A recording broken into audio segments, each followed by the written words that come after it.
Muy buenas tardes. Comenzamos esta segunda parte del ciclo formativo virtual a través de entrevistas, igual que tuvimos en junio. Vamos a tener una serie de charlas con unos amigos que nos van a querer acompañar para enseñarnos y formarnos en distintos aspectos del mundo de las hermandades y las cofradías.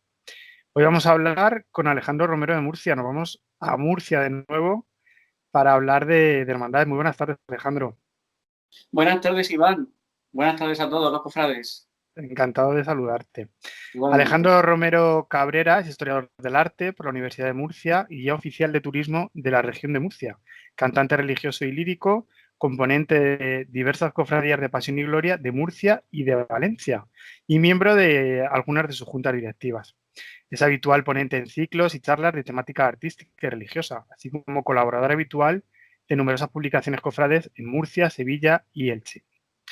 En el tema que nos ocupa hoy es vestidor oficial de gran cantidad de imágenes sagradas en Murcia y su región, destacando las vírgenes de la capital, de los Dolores de San Lorenzo, obra de Salcillo, el Rosario de las Dominicas, la Virgen de Gracia, la Virgen Gloriosa de la Archicofradía de Cristo Resucitado, o las de la Soledad, de la Cofradía del Cristo del Perdón y la Archicofradía de la Sangre de Cristo.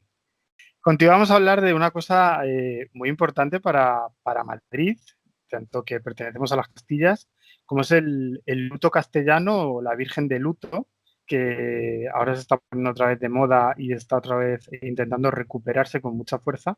Y vamos a acercarnos un poco a esta iconografía que ha sido tan importante durante muchos siglos en Madrid. Y vamos a hablar un poco contigo de este tema, que sabemos además que en Murcia se está pervive en algunas imágenes con bastante gusto. Pues comenzamos con la primera pregunta. Hablando de estas soledades, ¿cuáles son las características definitorias y de origen de las advocaciones marianas de la Dolorosa y de la Soledad? Pues verás, Iván, y todos los cofrades, las diferencias de advocaciones es una cosa que ahora a lo mejor la marcamos mucho. Esta imagen es esperanza, esta imagen es soledad, esta imagen es dolorosa. Ahora se lleva mucho el que estén todos los nombres muy claros de todas las imágenes, pero antes no era así tan drástico todo. Por ejemplo, en vuestra misma hermandad de Villamanta, pues nombráis a la Virgen que, como Virgen de los Dolores y puede aparecer vestida de blanco y negro. O aquí en Murcia también hay imágenes que son aparentemente de la soledad, blanco y negro, pero que se le llama de los dolores, o al revés. Eso no era tan drástico antes. Sí que es verdad que hay dos partes diferenciadas para representar a la Virgen en sus dolores, que a lo largo de los siglos una se ha adscrito más a representarla en el camino del Calvario o a los pies de Cristo en el Calvario, que es cuando suele aparecer la Virgen, por lo menos en nuestras tierras, o en las pinturas a nivel mundial, vestida de rojo y azul, por ejemplo, con los tocados, las tocas blancas, y luego la forma de representarla, pues en su soledad, cuando ya Cristo había quedado enterrado en el sepulcro, ese día del sábado santo, que quedaba la Virgen sola, lo único que queda en el mundo ese día es la Virgen, y entonces esa es la forma que más se adscribe a representarla de luto, que bien puede ser toda entera de negro, como ahora iremos viendo, o combinando el blanco y el negro. Ya digo, no es tan drástico todo, pero sí que es verdad que es más antigua la forma de representarla, pues al modo que ahora entendemos como que es Camino al Calvario, o sea, de manto azul y cuerpo rojo o rosa, porque, como ahora veremos, lo del luto este castellano, como se le dice, pues llegó bastante más tarde. ¿Y dónde nació entonces este atavío de luto que se conoce popularmente como el luto castellano? Pues el luto castellano, primeramente, que quiero decir que gracias a Eduardo Fernández Merino, yo creo que todos los que manejamos imágenes religiosas en España, pues hemos leído sus libros y sobre todo su publicación, su trabajo sobre la soledad de María, la Virgen de Luto. Es un libro cabecera y sin duda alguna es la mejor investigación que se ha hecho de este tema. Y está todo, gracias a Dios, perfectamente claro por la documentación. En 1565, en Madrid, la reina Isabel de Valois, pues quería representar a la Virgen, quería hacer como antes habían tantos comitentes y mecenas, quería hacer una imagen de la Virgen que representara, más que los dolores, que representara el estado de soledad en que quedó la Virgen tras la muerte de Cristo. estuvo hablando con Gaspar Becerra, el escultor y pintor tan importante para la historia del arte en España. Se hizo diversas interpretaciones que no terminaban de gustar a la reina Isabel de Valois. Y en todo esto, por supuesto, los dimes y diretes serían más largos, pero a todo esto, su camarera, que fíjate que es una cosa que ahora se lleva menos, pero hasta no hace mucho las camareras y las camarerías de las imágenes de Alto Abolengo, pues no era la señora camarera la que vestía a la Virgen. Ahora mismo son los vestidores, por ejemplo, pero es que antes eran las camareras de esas señoras, o sea, las doncellas, las que se encargaban de su cuidado, las que también se encargaban de vestir la imagen, mientras a lo mejor la señora, la reina, la marquesa, pues quedaba sentada en el espacio donde se vestía la imagen y observaba lo que se hacía. Entonces, la camarera de la reina Isabel de Valois, que es María de la Cueva Álvarez de Toledo, que era además condesa y viuda de Ureña, era viuda, como acabo de decir, y ya iba vestida, esto es la corte de Felipe II, en la que el negro era un color de gran riqueza, el negro era el color preferido por todos los miembros de la nobleza. Ella iba vestida como viuda y le dijo a la reina que si podía vestir a esa Virgen de la Soledad de Gaspar Becerra, esa nueva imagen, cómo estaría con sus ropas. De hecho, voy a leerlo de aquí del libro de Eduardo Fernández Merino, lo que es, este texto es cabecera para este tipo de advocaciones. Y lo dice la propia María de la Cueva, la camarera de la reina. Cierto que supuesto que este misterio de la soledad de la Virgen parece que quiere decir cosa de viudez, que si se pudiese vestir como viuda, de la manera que yo ando, que me holgaría, porque tuviese yo también parte en esto, y pudiese servir a Nuestra Señora con un vestido y tocas como estas mías. O sea que ahí en esas palabras que dejó la condesa viuda de Ureña está claro que ella puso sus vestidos al servicio de la Virgen. Luego iremos viendo ahora, con lo que me vayas preguntando, cómo ha ido evolucionando eso. Pero ese es el origen, allí en Madrid. Lo que pasa es que hay que tener en cuenta que Madrid pues, ya empezó a ser un polo, un foco de atracción para toda España y se fue expandiendo por toda España esta forma de representar la soledad de la Virgen. De todo lo que nos has comentado, una pregunta que me ha llamado mucho la atención. Nos comentas que en la corte de Felipe II era de gran importancia y de gran riqueza el vestir de negro. ¿A qué se debía esto? El negro porque era un color muy difícil de conseguir. Y entonces no era un color que estuviera al alcance de cualquier persona de la calle. Era un color como el púrpura, también es un color, ese morado, tirando a vino, también es un color muy difícil de conseguir. Por eso es el que se le ponía a los reyes. Es por eso. O sea, y cuando nos has comentado igual que las camareras de la reina eran las que vestían las imágenes, al final esto a lo mejor es una apreciación un poco más subjetiva, pero al final es un poco esa similitud de la Virgen Reina que se viste como una reina. Por supuesto, porque a la Virgen no la vestían. Ya sabemos todos, esto es una demagogia que se dice tanto, de que la Virgen era sencilla, por supuesto, era una mujer de su tiempo, por supuesto. Pero no lo mismo que en esa época, en el siglo XVI, XVII, XVIII, las vírgenes, las imágenes de la Virgen no se visten como las señoras humildes de la calle, se visten como las grandes reinas. Ahí está la Virgen del Rocío, la Virgen de los Desamparados, la Fuensanta de Murcia, todas las vírgenes. Porque la Virgen María para nosotros, aunque fuera una mujer humilde y sencilla, pero es la reina del cielo, para nosotros es la madre y la reina, y se la viste como una reina, por supuesto. Y a la hora de representarla en luto, pues también se la viste como una gran doncella, como una gran señora. Súper interesantes en estos puntos. Este luto, ¿en qué consiste? ¿Qué prendas llevaban este luto de corte? Mira, pues lo que llevaban estas viudas de la corte de Felipe II, que luego se ponen las imágenes de la Virgen, en origen, voy a explicar primero lo que era en origen. Luego hay que tener en cuenta que se le ponen las prendas de una persona, pero al final lo que uno quiere en la imagen de la Virgen es glorificarla. Y entonces con los bordados con los tejidos de seda, sobre todo aquí en esta zona levantina mía de aquí, pues al final se le adhieren a esas prendas que voy a explicar ahora, se le adhieren los bordados, los brocados, los encajes, las pasamanerías, y todo se va evolucionando un poco. Pero el origen es, primero, una saya negra, que es lo que va de base de todo, una saya negra muy ampulosa, cubierta entera de negro. Y el manto, que va por encima de todo, por encima de la cabeza, también negro, color de luto.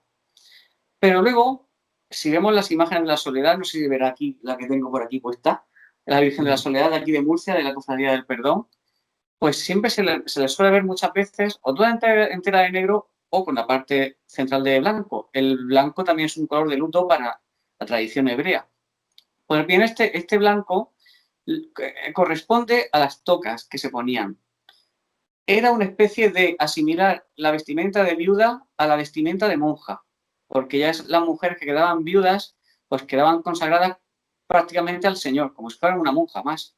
Por eso se asimilaba y se hacía parecer tanto a la vestimenta de una monja. Y las tocas blancas, que ahora vemos que en las vírgenes son verduguillos que les cierra la cara, pero el origen de esas tocas son unos paños blancos, unos paños normales, que se suben y se van juntando sobre la cabeza, luego con el manto no se ve, y por eso hace ese efecto, como las monjas, de que queda toda la cabeza, toda la cara encerrada.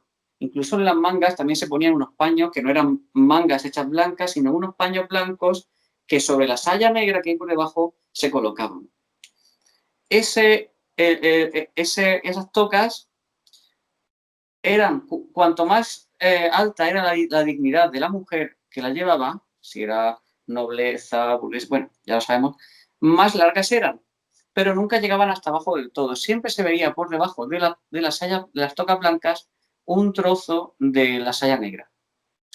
Por eso normalmente hay imágenes de la Virgen a las que le han donado tocas que son cortas y la llevan a lo mejor por la zona de las rodillas, hay imágenes de la Soledad, pero hay muchas imágenes de la Soledad que si ya se les hace directamente la toca blanca a ella, a la imagen de la Virgen, pues apenas se le deja asomar por debajo unos 4 dedos de saya negra para dignificar, para señalar que es la mujer de más alta dignidad como es la Virgen María.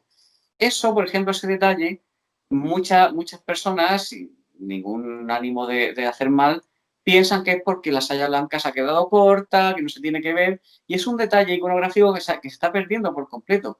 El que haya imágenes de la Soledad, yo en las que he visto aquí en Murcia, como es esta, lo llevo a rajatabla, siempre se le ve esos 4 dedos de saya negra abajo.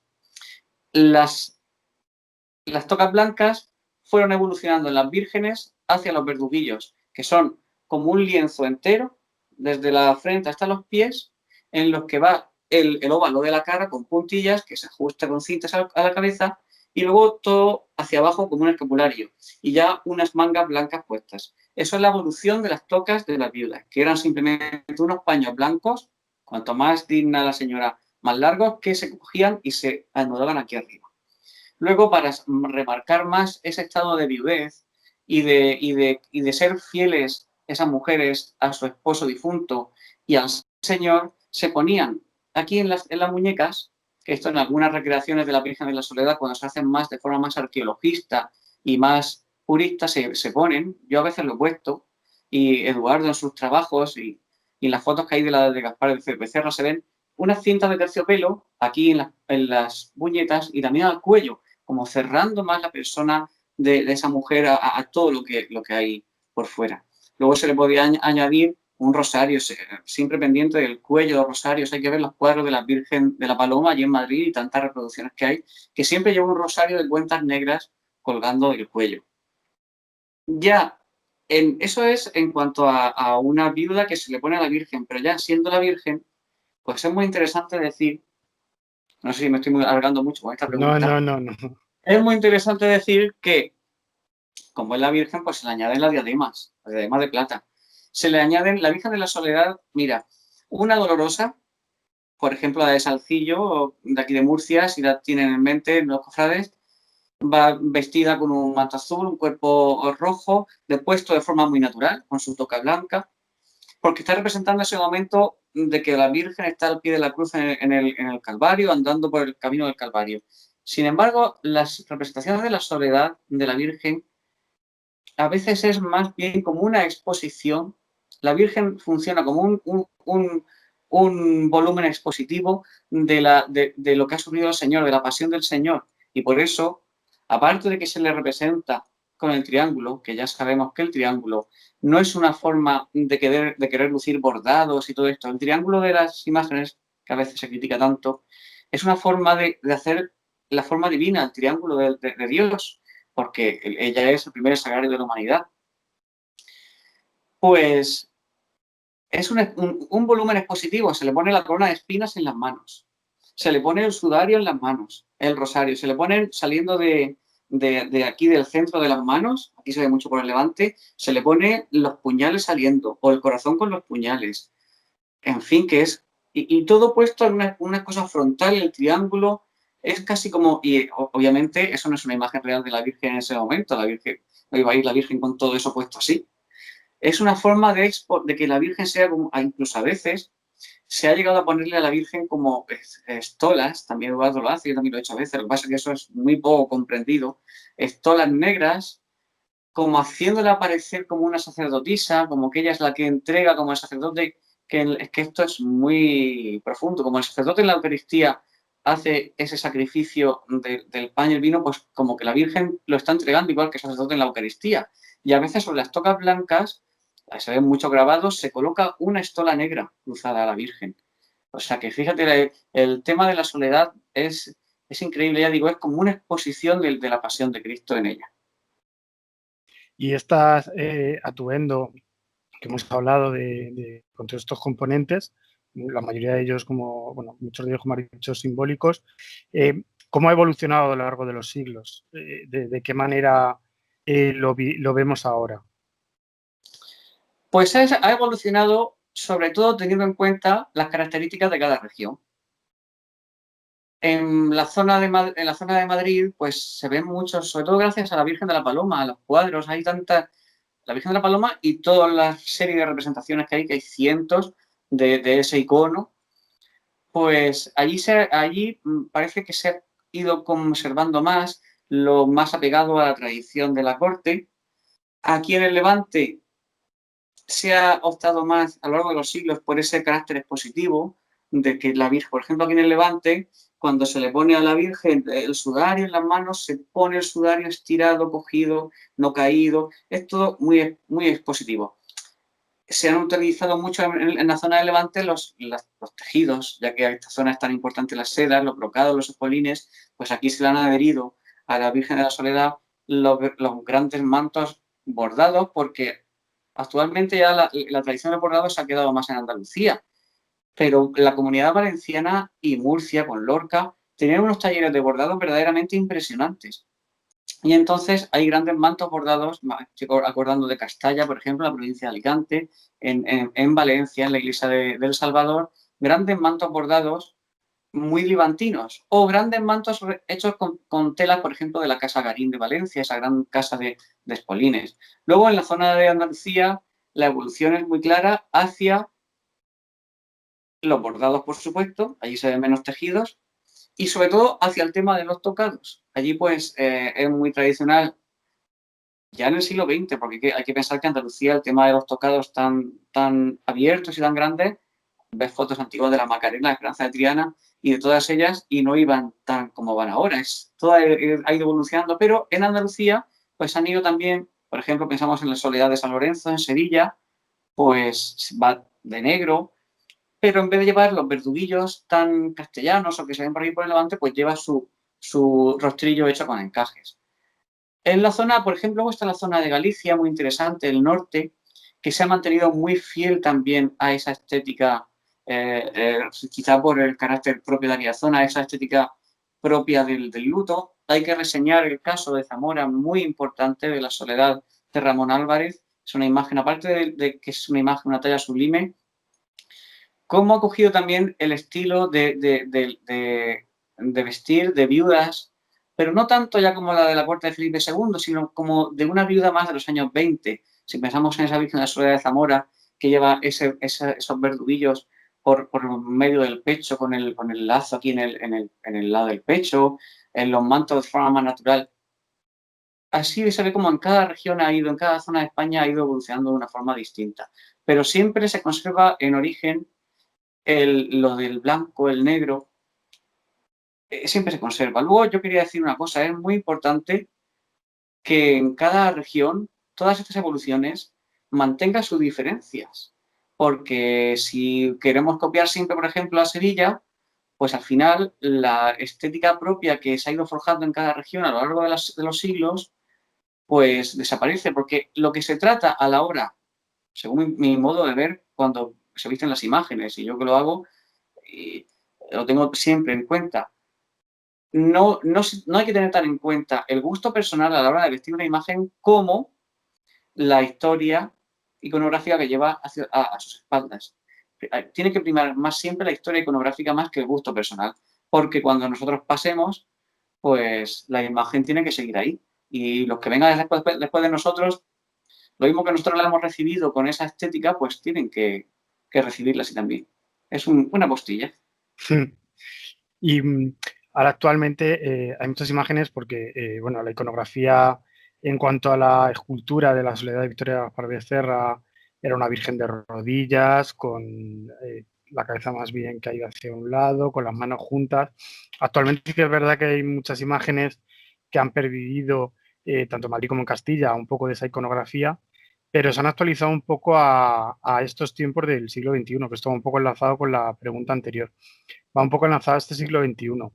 ¿Hasta qué punto hay cierta obligatoriedad o hay cierta necesidad o hay cierta, no sé cómo decirlo, de que estas imágenes vayan atendiendo a este luto castellano? O por el contrario, ahí está bien mantenerlo, ¿no? Porque estamos de acuerdo en que hay que mantenerlo, pero también que las imágenes evolucionen y no suponga un distanciamiento de los fieles. No sé muy bien si me explico lo que te Sí, quiero... sí.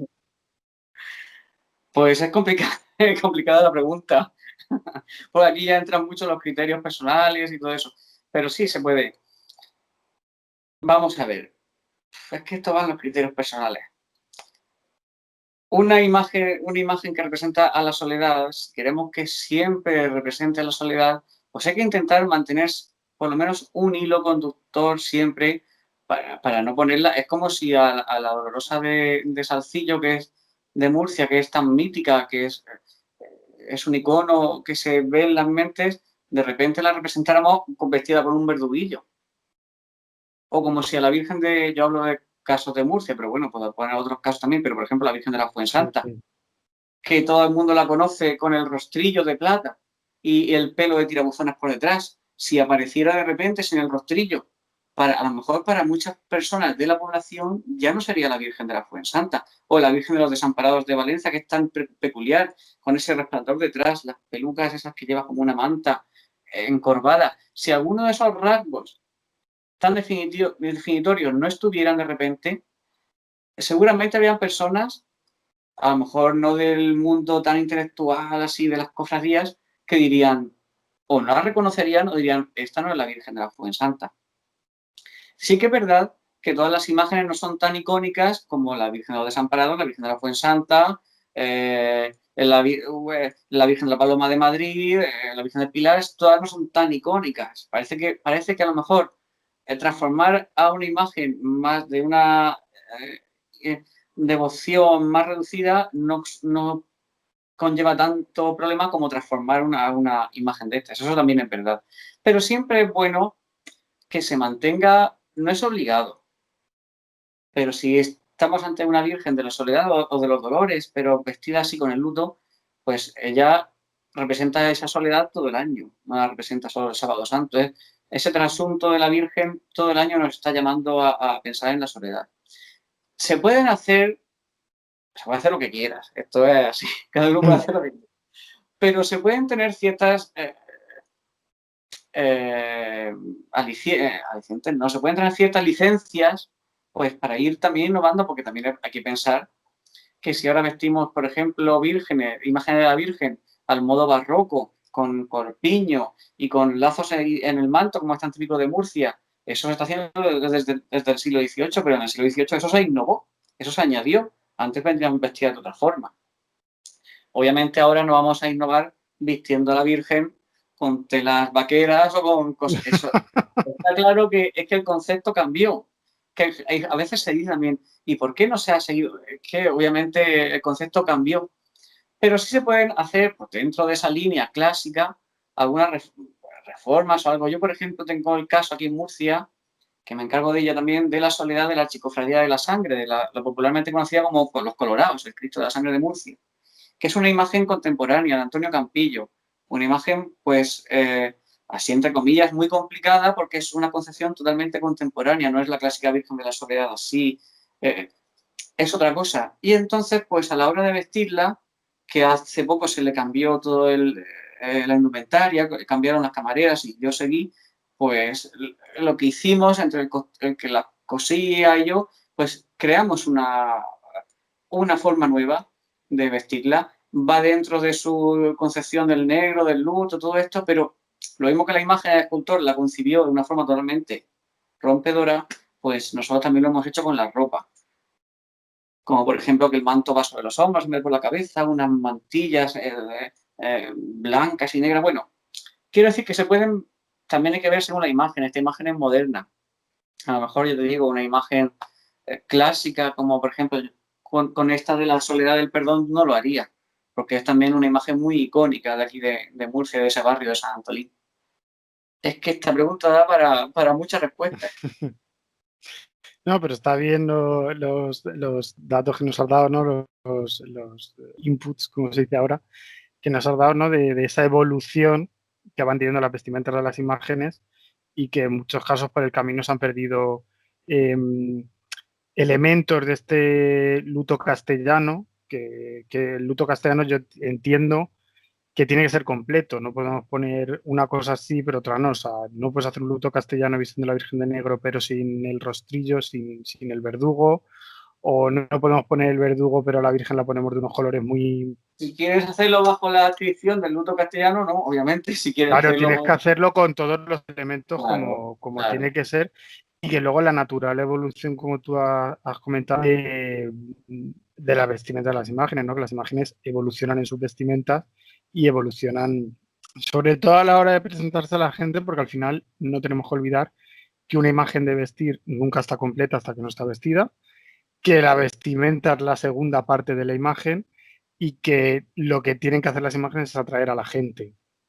A lo mejor, si tú una imagen la presentas tal cual se presentaba la Soledad de la Victoria cuando le hizo Gaspar Becerra y la vistió la condesa Vidadureña, hoy en día a lo mejor no lo entenderíamos o no lo veríamos, no entenderíamos que eso es una virgen. Hay que ir, bueno, pues también, ¿no? Y el tema de la globalización cofrade que tenemos hoy en día, que todos vemos cosas por toda España, que antes solo Claro. veíamos Sevilla y ahora vemos todo lo que pasa por toda España. Ahora vemos todo. Sí, eso de vestirla pues tan como el origen de Gaspar Becerra, eso es una forma pues muy arqueologista, como he dicho antes. Se puede hacer de vez en cuando, pues se puede hacer o una imagen en concreto para algún momento en concreto, pero sí que es cierto que con lo mismo que lo de la estola, pues muchas veces no se comprende. Por eso esas cosas tan arqueologistas pues tienen que ser pues como ciertas píldoras que se den de vez en cuando por algo histórico, por algo en concreto. Sí, es muy interesante esa apreciación. Desde luego, las imágenes de vestir tienen mucha razón en lo que has dicho. El 50 es el 50%, porque puedes presentar una imagen de un escultor soberbia que si a la hora de vestirla eso es un desastre, da igual que sea de un escultor soberbio. Y sin embargo, imágenes a lo mejor que no son de gran valía artística, las presentas con unas vestimentas impresionantes y muy bien colocadas y ganan mucho, porque además hay que tener en cuenta que todo lo que rodea las imágenes de vestir, mantos, bordados, tejidos, orfebrería, que todo eso también es patrimonio, no solo es patrimonio la propia talla en sí. Sí, totalmente de acuerdo. Pues la verdad es que ha sido una charla muy amena en la que hemos aprendido muchas cosas, nos hemos acercado a este luto castellano, esta Virgen de Luto, y hemos aprendido un poco más de dónde viene todo ello y cómo se aplica en la actualidad. Eh, hemos visto además varias imágenes, tanto imágenes como que tú vistes, como distintos ejemplos de este luto castellano y de cuál era su origen. La verdad que yo creo que nos ha quedado bastante claro. Un placer hablar contigo, Alejandro. El placer ha sido mío, lo que necesitéis. Muchísimas gracias. A vosotros.